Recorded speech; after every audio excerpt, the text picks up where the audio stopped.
Cette petite vidéo vise à vous proposer un aperçu de l'opération Rénov' qui est en cours actuellement sur le territoire du Gall, donc composé des 7 communes que sont Antines, Claviers, Marchin, Modave, Nandrin, Ouffet et Tinlot. Comme vous le savez sans doute, les communes du territoire ont signé la Convention des maires qui les engage volontairement à réduire les émissions de gaz à effet de serre du territoire de 40% d'ici 2030. Dans ce cadre-là, un bilan des émissions territoriales a été réalisé qui montre que le logement représente 31% des émissions de CO2 du territoire. En Wallonie, on prévoit un label A moyen d'ici 2050. D'autre part, on sait que le prix de l'énergie va très certainement augmenter dans le futur et augmenter la précarité énergétique. Il est donc essentiel de travailler sur la rénovation énergétique des bâtiments qui, outre les aspects environnementaux, présentent toute une série d'intérêts, notamment en termes de confort et de santé des utilisateurs. En termes financiers, ça réduit les factures régulières, ça augmente la valeur du bâtiment. Et d'un point de vue local ou régional, il y a une possibilité de création d'emplois importante qui est non délocalisable et de réduire la dépendance énergétique du territoire. Il faut savoir qu'au niveau wallon, on importe plus de 80% de notre énergie. C'est dans ce contexte que les communes qui constituent le Gall Pays des Condruzes ont lancé un appel d'offres visant à sélectionner une entreprise spécialisée dans l'accompagnement à la rénovation énergétique des bâtiments qui a été remporté par la coopérative Corénov, avec laquelle nous avons donc lancé l'opération Rénov'. Il s'agit d'un projet financé par l'Europe, la Wallonie et les communes du territoire. Notre but, c'est de recréer de l'emploi en isolant massivement le bâti existant en Wallonie. Vous savez que pour réduire les gaz à effet de serre, c'est un des secteurs où on peut le plus facilement agir parce que ça s'autofinance. En fait, notre mission, ça a d'abord été de sélectionner des entreprises locales dans un rayon de 35 km, des ardoisiers, des chauffagistes, des gens qui isolent, etc., qui remplacent des châssis. Ensuite, nous avons lancé une campagne de mobilisation des citoyens avec les communes, avec le Gall, et nous allons essayer de donner de plus en plus d'ampleur à cette campagne pour que les gens s'inscrivent à cette opération. Parce que bien souvent, rénover sa maison, rendre sa maison basse énergie, ça demande toute une réflexion technique sur le bâtiment, ça demande aussi toute une réflexion financière pour beaucoup de gens. Et beaucoup de gens n'osent pas entreprendre ce genre de réflexion.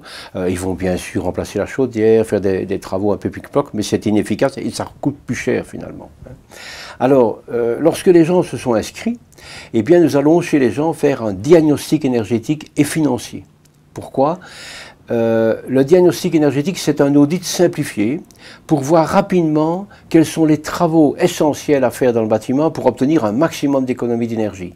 Puis avec un simulateur informatique, nous encodons ces chiffres dans un simulateur et nous voyons apparaître directement le scénario que nous appelons d'autofinancement. C'est-à-dire que les primes et les économies d'énergie vont payer les travaux en fait. Et nous voyons s'il faut faire un audit ou pas. Parfois, il y a des gens qui ne veulent juste changer leur chaudière, mais il n'y a pas besoin de faire d'audit. Mais comme nous poussons très fort à faire des rénovations profondes pour aller vers des labels B, A, de façon à avoir des maisons basse énergie, eh bien, là, bien souvent, donc, il faut faire un audit maintenant par un auditeur agréé. Nous avons passé des conventions avec des auditeurs agréés et nous envoyons les auditeurs faire l'audit chez les gens. Parallèlement, des entreprises partenaires que nous avons désignées vont faire leur devis. Une fois que l'auditeur a fini, ou l'auditrice a fini son audit, il doit encore jeter un coup d'œil sur tous les devis des entreprises, pour voir s'ils sont compatibles avec son audit. Et puis nous retournons chez les gens, faire ce que nous appelons une réunion d'aide à la décision, pour aider chaque citoyen à bien s'y retrouver, avec l'audit, avec les devis, et nous réencodons dans le même simulateur les chiffres pour voir si le scénario d'autofinancement se vérifie. Ensuite, bien sûr, les gens peuvent enclencher les démarches administratives pour obtenir leurs prêts, pour obtenir les primes, et puis signer leur devis et réaliser les travaux. Alors, Un candidat rénovateur, c'est comme ça que nous appelons, un citoyen qui décide de s'engager dans l'opération, eh bien, quelles sont les différentes étapes? D'abord, il doit s'inscrire, il paye une caution. Le service est gratuit, c'est très important de rappeler cela. C'est un service offert par le GAL et par les communes qui est gratuit, puisqu'on demande 80 € de caution, mais on les rembourse lorsque les gens font du concret. Donc, c'est pour qu'ils prennent au sérieux leur engagement. Et puis alors, comme je vous ai expliqué, nous allons chez eux faire une visite, diagnostic énergétique et financier. L'auditeur va faire son audit. Là aussi, on sait mettre en valeur les primes communales qu'on peut avoir accès en fonction des revenus, etc. Les entreprises vont aller faire des devis. Et puis nous retournons chez les gens faire une réunion d'aide à la décision. Ensuite, eh bien, c'est vrai que une fois qu'il est décidé, il y a signature des devis. Et là, il s'engage à faire les travaux. Le GAL nous a engagés à condition que nous ayons des résultats. Et donc la coopérative Corénov, qui est le sous-traitant du GAL, est payée uniquement que si nous obtenons les devis signés. Et c'est sur base de ces devis signés-là que l'opérateur Corénov est payé. Donc nous sommes obligés vraiment d'avoir des résultats. Ce n'est pas simplement faire un peu d'animation ou de conseils en énergie renouvelable. Non, il s'agit maintenant vraiment d'enclencher un nouveau marché local de rénovation énergétique de grande ampleur avec les entreprises, avec les citoyens. Alors, le diagnostic énergétique, nous avons essayé qu'il soit simple, de façon à ce que tout le monde le comprenne. Vous voyez par exemple ici, un exemple, eh bien, les différents travaux, on voit la consommation d'énergie en rouge avant travaux, la consommation d'énergie en vert après travaux. Donc vous voyez qu'il y a par exemple le changement de la chaudière, l'isolation de la toiture, l'isolation des murs, etc. Et chaque fois vous voyez la grande différence. Et on voit d'emblée avec ce schéma là où il faut agir. Par exemple dans ce schéma, vous voyez c'est net, il faut changer la chaudière, isoler le toit, isoler les murs. C'est vraiment là qu'on va cartonner. Donc j'insiste très fort, nous pourrions très bien faire simplement du commercial en disant « Oui, vous voulez changer votre chaudière, vite, vite on change votre chaudière ». Non, non, nous voulons faire réfléchir les gens pour qu'ils aillent vers des maisons basse énergie. Parce que financièrement, c'est plus intéressant pour eux et pour le climat aussi. Voici un exemple d'autofinancement. Vous voyez, au niveau des chiffres, eh bien, voici une maison qui va investir dans l'isolation du toit, une chaudière biomasse, une installation photovoltaïque. Eh bien, on en a pas loin de 30 000 €. Eh bien, vous voyez que ça, c'est un exemple avec des gens qui ont un revenu moyen. On travaille à 2 personnes, etc. Les gens qui gagnent moins vont jusqu'à tripler les primes. Vous voyez, c'est très important. Et donc ici, vous voyez que l'investissement net est aux alentours de 23 952 €. Mais les économies d'énergie assurées par ces 3 investissements-là sont supérieures au remboursement d'un prêt à 0% en 20 ans. Donc non seulement la personne s'est remboursée son emprunt, mais fait même un gain annuel de 329 €. Ça, c'est le cœur vraiment de notre méthode concernant le diagnostic énergétique et financier. Voici un autre exemple. Donc dans cet exemple-ci, vous voyez, c'est un prêt à tempérament. Un prêt à tempérament, on ne peut pas aller au-delà de 10 ans. À 1,8%, les taux sont relativement bas. Il y a parfois moyen d'aller encore plus bas, mais voilà, ça dépend de la négociation avec votre banquier. Et vous voyez ici que l'économie d'énergie est de 1 662 €. Le remboursement annuel de 1 768 €. Donc, il y aura une perte annuelle de 106 €. Ça va, tout en payant tous les mois 147 €. Donc vous voyez, c'est moins intéressant un prêt à tempérament lorsqu'il est court. Il vaut mieux essayer d'avoir des prêts plus longs, de 15 à 20 ans, et alors là, on est dans la stratégie d'autofinancement. Pour des ménages qui sont en fin de prêt hypothécaire, c'est une solution également, et là, on peut avoir des exemples très intéressants en termes d'autofinancement.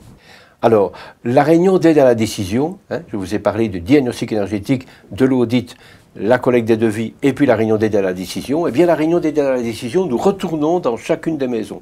C'est très important de faire la réunion dans les maisons parce que lorsqu'on analyse les devis, on voit parfois que l'entrepreneur tient compte de telle et telle difficulté technique dans le bâtiment. Donc ça, c'est très important. Et donc là, on va analyser ensemble l'audit, les devis. On va essayer de bien comprendre tout cela et on va réencoder tout ça dans un simulateur avec les investissements, les primes, tout ça se calcule automatiquement en fonction des revenus, composition des ménages, etc. Les économies d'énergie, et puis on dégage de nouveau un scénario d'autofinancement. Et puis ce qui était très important, nous allons baliser convenablement avec chaque citoyen toutes les étapes administratives à réaliser. Pourquoi? Parce que c'est assez complexe.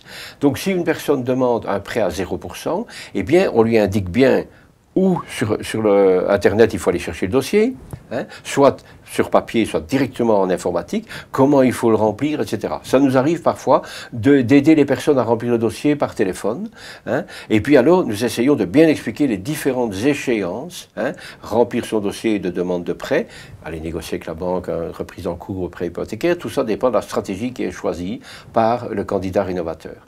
Et si jamais on ne fait pas de prêt, il faut faire les demandes de primes. Hein. Sachez que si on fait une demande de prêt à taux 0%, les primes sont automatiquement déduites. Hein. Donc si on fait un prêt avec en cours de prêt hypothécaire, là il faut faire en parallèle les demandes de primes. Tout ça, nous aidons chaque candidat rénovateur et il reçoit dès le lendemain de la réunion un rapport avec exactement tout le timing et les différentes étapes administratives à réaliser. Alors, les étapes jusqu'au chantier. Donc, il y a 16 étapes administratives dont je viens d'expliquer. Il faut attendre, évidemment, d'avoir l'accord du prêt. Si vous faites une demande de prêt à 0%, ben, ça prend parfois 1 mois, 2 mois, 3 mois. Avec une banque, ça peut aller plus vite. Hein. C'est seulement lorsqu'on a l'accord du prêt que l'on peut signer les devis, évidemment. Hein. Alors évidemment, on vous demande de nous envoyer une copie des devis signés. Hein. Nous remboursons les 80 € de caution, très important, parce que les gens, 80 €, c'est 80 €, et puis ça permet d'avoir quelque chose de contractuel avec les candidats rénovateurs. Hein. Voilà. Et puis alors, on aime bien être informé des dates du chantier. Pourquoi? Parce que nous allons multiplier les petites capsules vidéo, de façon à ce que, via les réseaux sociaux, dans votre commune, dans la région du Gall, eh bien, ça se propage cette idée, que finalement, on peut envisager des travaux de grande ampleur sur son bâtiment et ça s'autofinance. Hein. Avec toutes ces petites capsules de témoignages, nous espérons amplifier cette campagne, donc cette massification de l'isolation des bâtiments dans le territoire ici. Pourquoi? Parce que nous voulons réduire les gaz à effet de serre. Donc nous saurons mesurer, maison par maison, combien de tonnes de CO2 en moins, combien de tonnes de pétrole, de gaz on achète en moins, hein, de combustibles fossiles, par rapport au territoire. Et tout cela, évidemment, est renvoyé vers les communes et vers le Gall, puisque le Gall et les communes ont adhéré à la Convention des maires au niveau européen. Voici 4 témoignages. Je vous invite à aller voir ces témoignages. Vous verrez que c'est du concret. C'est pas du vent ce que je vous raconte. On est bien dans la réalité des choses. Je vous rappelle les méthodes pour un particulier. Donc l'inscription. Hein. Nous allons une première fois diagnostic énergétique chez les gens, chacune des personnes, rapidement. L'audit. Nous envoyons un auditeur lorsque c'est nécessaire. Les entreprises vont faire des devis. La réunion d'aide à la décision elle est très importante. Elle dure environ 1h30 à 2 heures parce que là, on a tous les documents sous la main et c'est là qu'on va prendre les décisions finalement. Hein. Et puis alors, il y a l'obtention des prêts ou l'autofinancement. Hein. Les gens, parfois, ne font pas de prêts. Hein. Ils font les travaux eux-mêmes, ils vont chercher les primes. Et il y a signature des devis et puis réalisation des travaux.